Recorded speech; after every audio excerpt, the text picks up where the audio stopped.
स्वागत है आप सभी लोगों का मेरे चैनल साइंस टेक्नोलॉजी में। मैं अनुपम विपुल आप सभी लोगों का स्वागत करता हूं आज के शो रॉकेट मंडे में। If you want to watch this video in English please keep the description go to my English only channel. तो आज हम लोग बात करेंगे Honda reusable rocket test bed के बारे में। तो आइए इसे समझते हैं। तो सबसे पहले समझिए होंडा क्या है। होंडा एक मोबिलिटी कंपनी है और यहाँ पे समझिए काफ़ी पुरानी कंपनी है। ये जापान में 1946 से कर रहे हैं और ये एक्चुअली मोटरसाइकिल से गाड़ी खोले थे, यानी कि ये एक्चुअली एक साइकिल था जिसमें मोटर लगा दिए थे। तो ये समझना बहुत ज़रूरी है, बहुत पुरानी कंपनी है और इनका नाम बड़ा है, वजनदार है, पॉकेट थोड़ा भरपुष्ट है। $90 बिलियन का पॉकेट है, तो समझना बहुत ज़रूरी है। इनकी वर्थ काफ़ी स्ट्रांग है। दूसरी बात, प्रॉफिट कितना है? $7.5 बिलियन का प्रॉफिट ये 2024 में निकाले, यानी कि जितना के लिए लोग लड़ाई झगड़ा करते हैं, वर्थ नेट वर्थ लाने में जान निकलता है, उतना इनका प्रॉफिट चलता है। तो समझना बहुत जरूरी है। इनका पॉकेट है और वजनदार है और अच्छा रेपुटेशन है लॉन्ग टर्म का कि संभाल लेंगे, बहुत एक्सपेंसिव प्रोजेक्ट ये संभाल सकते हैं। और ये 2021 में अनाउंसमेंट किए थे कि अब ये स्पेस टेक्नोलॉजीज की तरफ जाएंगे। और आपको समझना बहुत जरूरी है, ये होंडा का पोर्टफोलियो में व्हीकल सब तो है ही, लेकिन बहुत सारे और भी चीजें, जैसे कि एरोस्पेस में इनका एक पूरा डिवीजन है जो प्राइवेट जेट बनाता है और वो स्टार्ट टू फिनिश बनाते हैं। मतलब कि ऐसा नहीं कि सिर्फ पार्ट्स खरीद के जोड़ दिए ना, स्टार्ट टू फिनिश बनाते हैं। ऑलमोस्ट मेजॉरिटी चीज इन हाउस रहता है। तो है इनके पास, है एरोस्पेस का एक्सपीरियंस है। तो हिसाब वही है कि ये क्लेम कर रहे हैं कि इनका मोबिलिटी फ्यूचर के लिए स्पेस इंपॉर्टेंट होगा। तो स्पेस कैसे आप जाइएगा अगर आपके पास रॉकेट ही नहीं है? तो वहां पे जाना चाहते हैं। दूसरा, जैक्सा के साथ काम करना चाहते हैं। जैक्सा को समझ में आएगा कि इनका गवर्नमेंट के रॉकेट के भरोसे ये चलेंगे तो कहीं जाएंगे नहीं, इनको प्राइवेट प्लेयर चाहिए। तो ये डील कर रहे हैं सबके साथ। टोयोटा के साथ बात हो रहा है, होंडा के साथ बात हो रहा है, जितनी भी कंपनी है जो कुछ की है, कुछ थोड़ा वजन है, उनसे बात कर रहा है जैक्सा कि भैया आप लोग थोड़ा वजन डालिए अब। तो वही है। अब इनके पास है क्या, मतलब ये आएंगे तो मार्केट में क्या लगेगा, यार जैक्सा को क्या मिलेगा? तो इनके पास टेक्नोलॉजी है, बहुत सारा टेक्नोलॉजी है। जैसे कि एक यूनिक टेक्नोलॉजी अभी चांद के लिए सबको चाहिए, वो है high differential pressure water electrolysis system. Honda इस पे काफी महारत हासिल करके रखा हुआ है। और रोबोटिक्स में भी होंडा बहुत आगे चलता है। रोबोटिक्स में अगर आप जानना चाहते हैं, 2000 में उन्होंने रिलीज किया था आसमो को, जो कि बहुत आगे का बात था। तो समझना बहुत जरूरी है इनके पास बहुत सारा टेक्नोलॉजी और मास प्रोडक्शन पे एक्सपर्टीज रखते हैं। यानी कि अगर ये एक बार डिजाइन बना लिया और डिजाइन काम करता है तो उसको कंट्रोल सी कंट्रोल भी करने में इनको टेंशन नहीं है। सर कितना पीस चाहिए? 100 पीस? अरे सर ले लो, 1000 पीस ले लो, क्या अभी आप याद रखोगे, ले लो, टेक इट एंड गो। तो है। और ये समझना चाहिए जैक्सा को भी बहुत जरूरत है और इनके पास है ऑफर करने के लिए। मतलब पोर्टफोलियो इनका इतना बड़ा है, पॉकेट इतना भारी है कि एक्चुअली ऑफर कर सकते हैं बहुत चीज। तो अब रहा बात कि अभी क्यों कूद रहे हैं, तो हिसाब ये समझना बहुत जरूरी है। स्पेस एक्सेस अब रूटीन हो रहा है। स्पेस एक्स के आने के बाद से दुनिया थोड़ी बदल गई है। स्पेस एक्स से पहले की दुनिया थी, स्पेस एक्स के बाद की दुनिया थी। जैसे कि स्मार्टफोन आईफोन से पहले भी था, उसके बाद भी था, लेकिन आईफोन एक बड़ा इवेंट बन गया, वही वाला हो गया स्पेस एक्स के साथ।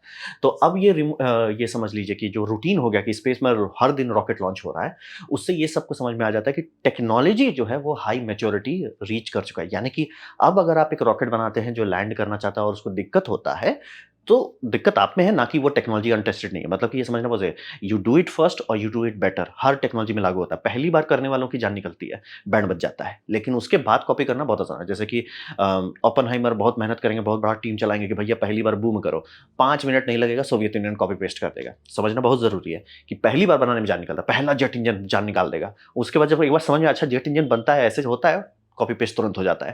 तो ये समझना बहुत जरूरी है कि जब टेक्नोलॉजी हाई मेच्योरिटी पहुंच जाता है और रिफाइनमेंट हो जाता है, तो कोई भी कूद सकता है और उसका रिस्क कम होगा। प्लस मतलब कितने लोग हैं एम्प्लॉयड हैं उस सेक्टर में, वो इतने रहते हैं कि आपको आराम से मिल जाएंगे टैलेंट पूल।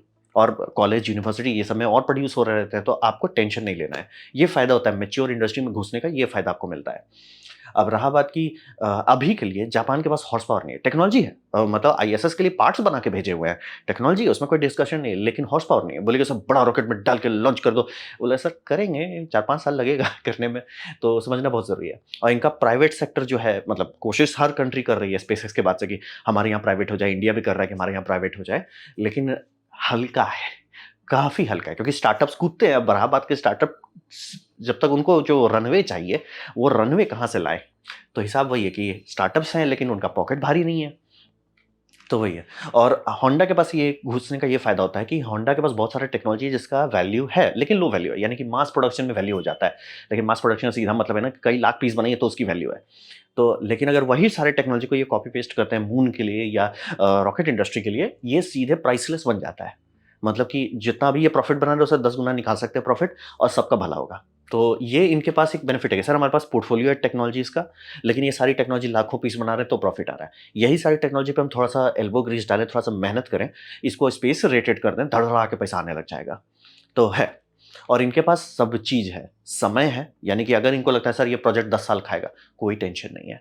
अगर इनको सर पैसा $10 बिलियन खा जाए, कोई टेंशन नहीं है। और बायर्स मतलब कि आप बना देते हो, रॉकेट खरीदेगा कौन? लगे पड़े हुए हैं। जैक्सा मतलब सर आप बनाइए तो हम अभी खरीद लें। तो ये समझना बहुत ज़रूरी है। ये टाइमिंग जो है बहुत अच्छा अभी सूट कर रहा है। तो अब बात करते हैं इस टेस्ट बेड का जो इन्होंने बनाया। तो ये 6.3 मीटर था, बहुत ज़्यादा बड़ा नहीं था और डायमीटर भी लगभग 0.8 मीटर का था, तो मतलब बहुत बड़ा नहीं था। मास रेशियो जो था इसका थोड़ा ऑड था, ये 900 किलोग्राम ड्राई था, यानी कि अगर इसमें प्रोपेलेंट नहीं है तो 900 किलोग्राम है और जब प्रोपेलेंट भरा गया तो 1.312 किलोग्राम्स हो गया वेट में।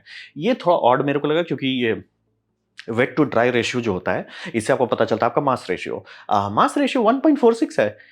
ये बहुत कम है, बहुत ज़्यादा ही कम है, तभी इसीलिए हम बोल रहे हैं ये टेस्ट बेड था, मतलब ये ऐसा नहीं कि अच्छा एक रॉकेट कम पावर पे लॉन्च किया ना, ये टेस्ट बेड ही था, इसीलिए वो मास रेशियो के बारे में बात कर रहे हैं। और इसको आप समझ लीजिए कि सिर्फ टेक्नोलॉजी टेस्टिंग के लिए था कि क्या हम ऐसा कुछ बना सकते हैं, क्या ये काम कर सकता है, इससे ज़्यादा कुछ नहीं करना है। जैसे एग्जांपल दे, सबसे नज़दीकी इसका आप सोचिएगा तो न्यू शेपर्ड लगेगा, ठीक है? तो न्यू शेपर्ड जो है वो आपका 3.4 पे रहता है। 3.4 उसका मास रेशियो है, वो सब ऑर्बिटल जा पाता है, उसमें लोग भी रहते हैं। बोले 3 वो नंबर बहुत बड़ा लोग रखना चाहते हैं कि प्रोपेलेंट खूब रहे, रॉकेट एकदम हल्का रहे। इलेक्ट्रॉन का अगर आप देखते हैं इसमें, अब इलेक्ट्रॉन में दिक्कत है कि वो 2 स्टेज है, फर्स्ट स्टेज और सेकंड स्टेज दोनों है। तो दोनों को मिला देते तो थोड़ा घट जाता है, सेकंड स्टेज का जनरली अच्छा रहता है और फर्स्ट स्टेज का थोड़ा खराब रहता है, वो 7.6 है। तो ये समझना बहुत ज़रूरी है कि ये बनाया नहीं गया था, इसको रॉकेट कहना थोड़ा गलत हो गया। ये रॉकेट है भी नहीं, ये साउंडिंग रॉकेट के लेवल पे भी नहीं है। इसीलिए मैं आपको बता रहा हूँ, वो मास रेशियो जो है 1 पॉइंट, ये टेस्ट बेड था कि सर हम करना चाहते हैं, टेस्टिंग तो करो, टेस्टिंग के लिए ये बनाया गया है। और इसमें एक यूनिक चीज़ मैंने देखा कि ये अपने ही लॉन्च पैड से लॉन्च हुआ है, यानी कि ये अपने टाँग पे खड़ा था और टाँग से उड़ गया। इसको ये नहीं करना पड़ा था, मतलब कि जैसे अगर आप न्यू शेपर्ड में देखते हैं तो उसके लिए पूरा एक क्लैंप है, सिस्टम है लॉक करने का और लैंडिंग के टाइम वो अपना लैंड पे लैग करता है। सेम फाल्कन 9 में भी है। ये वैसा नहीं है, ये अपने टांग से ही उठ के जाएगा और अपने टांग पे ही लैंड करेगा। ये मतलब लॉन्च इंफ्रास्ट्रक्चर के लिए इनका लाइफ थोड़ा आसान कर देता है। लेकिन हाँ, इसको जब लॉन्च किया था तो वहाँ एक टेबल था ताकि रॉकेट एग्जॉस्ट को थोड़ा जगह मिल जाए। तो ये टेस्ट बेड इन्होंने बनाया, छोटा-सा। अब रहा बात बना तो लिया, रिजल्ट क्या है? रिजल्ट आया कि इन्होंने 17 जून 2025 को होंडा फैसिलिटी टिकी टाउन में टेस्ट कर लिया। अब रहा बात कि एरिया को ऑब्वियसली रिस्ट्रिक्ट करना है, तो जापान में एक डिवीजन है जिसका नाम बड़ा इंटरेस्टिंग है, cabinet office of government of Japan. वो ऑफिस में जाके कि बेटा सर हम ये करना चाहते हैं बुम्बा बड़ी में, आप बताइए कितना डिस्टेंस चाहिए। तो रॉकेट के हिसाब से बोला गया कि 1 किलोमीटर का एरिया को आप फ्रीज कीजिए, मतलब कि वहाँ पे हाई तौबा नहीं होना चाहिए, वहाँ पे पब्लिक नहीं होनी चाहिए। तो वो लिए और इसको लॉन्च कर दिए। रिमोट एरिया था, एक्सक्लूडेड जोन था 1 किलोमीटर का, और हर जगह स्प्रिंकलर चला रहे थे कि रॉकेट गिरने से आग उग ना लग जाए। तो ये इन्होंने कर दिया और ये लॉन्च के टारगेट था 300 मीटर के आसपास जाने का, 271 मीटर तक जा चुके और फ्लाइट टाइम 556 सेकंड रख पाए, यानी लगभग 1 मिनट का। और लैंडिंग ये की, अब रहा बात लैंडिंग में, इंटरेस्टिंग बात यह है कि ये 37 सेंटीमीटर ऑफ थे अपने टारगेट स्पॉट से, यानी कि यहां मुझे लैंड करना, उससे 37 सेंटीमीटर, यानी कि एक्चुअली रॉकेट ऑलमोस्ट वहीं लैंड किया जहां करना था, उसका अपना डायमीटर से भी बाहर नहीं निकला। तो ये काफ़ी स्मूथ ऑपरेशन था, मतलब कि पहला रॉकेट के हिसाब से ये जेन्युइनली काफ़ी स्मूथ था कि सर हम ये बनाए हैं, बहुत बढ़िया बात है सर, हम इसको लॉन्च करेंगे, बहुत बढ़िया बात है सर, ये टेक ऑफ करेगा, कर लिया सर, ये जाएगा, बहुत बढ़िया बात है सर, ये आएगा, बहुत बढ़िया है, ये लैंड भी करेगा, हो जाएगा। मतलब एक भी जगह पे हाई तो बना, और बहुत सारे आप देखे होंगे रिसेंटली यूरोप में स्टार्टअप है, बूम कर जा रहा है रॉकेट, ऑस्ट्रेलिया में स्टार्टअप है, रॉकेट बूम कर जा रहा है, इनका एकदम स्मूथ है, स्मूथ एकदम स्मूथली चले, स्मूथली लैंड किए। तो स्मूथ ऑपरेशन रहा ये काफ़ी। तो रहा बात कि अब भविष्य में क्या होगा, तो ये समझना ज़रूरी है कि होंडा के पास पैसा है कि वो स्लो कर सकते हैं, यानी कि मैं आराम से और रहा बात होंडा इतना साल से कर रहा है इसके पीछे काम, होंडा इस पे पैसा पूरा नहीं डाल रहा है। ऑब्वियसली कोई भी बड़ी कंपनी ऐसा बेवकूफ़ी नहीं करेगी। वो करेगी भैया जो स्मार्ट लोग हैं, जो इसके लिए काबिल हैं, उनको रखो, एक टीम दो, उसको धीरे-धीरे पकाते रहो, पकाते रहो, पकाते रहो। तो वो टाइम ले रहा है, और उनका टाइम आप इन्हीं के लिस्ट में आप देख लीजिए कि है कि इनका सब ऑर्बिटल, ऑर्बिट नहीं, सब ऑर्बिटल 2029 में है। मतलब ये आराम से चल रहे हैं, लोड लेना नहीं है, चिल मारना है। एकदम चिल मार के ये चल रहे हैं, इनके पास समय है। मतलब अगर आपके पास एक बड़ा मास्टर कॉर्पोरेशन है जो एक्चुअली प्रॉफिटेबल है, तो आपको हड़बड़ाने की ज़रूरत नहीं और एक्चुअली आप चाहोगे भी नहीं कि हड़बड़ाने के लिए ज़्यादा पैसा लेना पड़ेगा, तो वो मेन कंपनी पे असर डालेगा। तो कई बार छोटी-छोटी जो साइड प्रोजेक्ट्स है, उसको धीरे-धीरे चलाया जाता है कि ठीक है, उसको बंद मत करना बस, लेकिन उसको पैसा अपना मतलब ब्लैंक चेक नहीं दिया जाएगा, मतलब जेफ बेज़ोस जैसा नहीं, टेक इट एंड गो नहीं करेंगे। तो वो है। और यह बात है कि जापान के लिए ज़्यादा ज़रूरी है। ये वर्ल्ड के लिए उतनी बड़ी बात नहीं है, जितना बड़ी बात है जापान के लिए। मतलब जापान का ये हमारे पास सब टेक्नोलॉजी है, बहुत सारी चीज़ पे महारत हासिल किए हुए हैं। Sir rocket? नहीं सर जी। रॉकेट के लिए तो फ़ोन उठाना पड़ता है, इलॉन मस्क से बात करना पड़ता है। तो वो समझना बहुत ज़रूरी है और मैं एकदम क्लियर था यूएस में ऑलमोस्ट कोई कंपनी इसके मतलब इस लेवल पे नहीं है कि इससे कोई दिक्कत हो।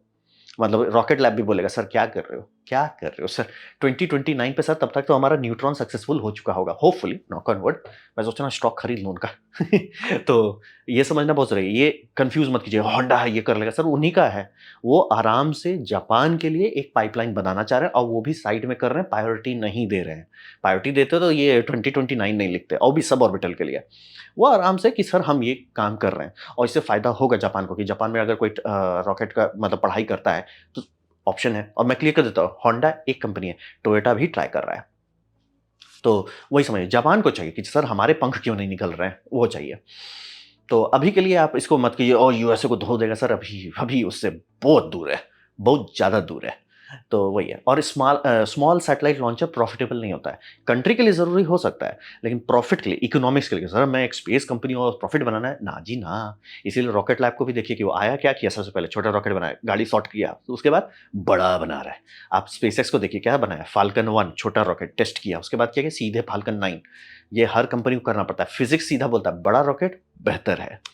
बड़ा है, बेहतर है। तो ये हर चीज़ में और इसीलिए मैं एकदम क्लियर हूँ, ये टेस्ट बेड है, ये ग्रास हॉपर के हिसाब से लॉजिक इसे बनाया जा रहा है, ये टेस्ट कर और हाँ, ये अच्छी बात है, एक अच्छा मतलब मार्क देता है कि सर आपने एक शॉट में बनाया और वो जो करना चाहता था वो कर दिया। आप कह रहे थे कि हम हॉवर करा देंगे, करा दिए। हम इसे प्रिसाइज़ली लैंड करा देंगे, करा दिए और इससे फ़र्क पड़ता है कि आपके पास एविएशन का एक्सपीरियंस है, रेडार का एक्सपीरियंस है, इलेक्ट्रॉनिक्स का एक्सपीरियंस है। वो दिख रहा है कि सर आप उसी टाँग से टेक ऑफ किए जिससे आपको लैंड करना था, दैट इज़ रिस्पेक्ट। लेकिन हाँ, अभी दिल्ली थोड़ा दूर है और कंपनी भी हौले-हौले चल रही है, सर टेंशन मत लो, हड़बड़ाओ मत। तो थोड़ा ओवर एक्साइटेड ना हो जाएँ, थोड़ा सब्र रखें बट ये जापान के लिए लॉन्ग टर्म में अच्छा साबित हो सकता है। तो ये था मेरा प्रेज़ेंटेशन होंडा का रीयूजेबल टेस्ट बेड रॉकेट के बारे में।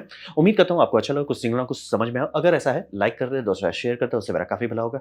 नहीं अच्छा लगा, नहीं पसंद आया, कोई बात नहीं, आप डिसलाइक दबा सकते हैं। मैं कहूँगा डिसलाइक 2 बार दबाएँ, उससे मुझे पता चलेगा कितना नापसंद हुआ है। मैं आपसे कहूँगा कमेंट लिखें, मैं हर कमेंट को पढ़ने की कोशिश करता हूँ। आपसे कहूँगा सब्सक्राइब कीजिए, बेल दबाइए अगर आप फ्री हैं तो। आपने वीडियो देखा जानकर मुझे बहुत खुशी हुई। धन्यवाद।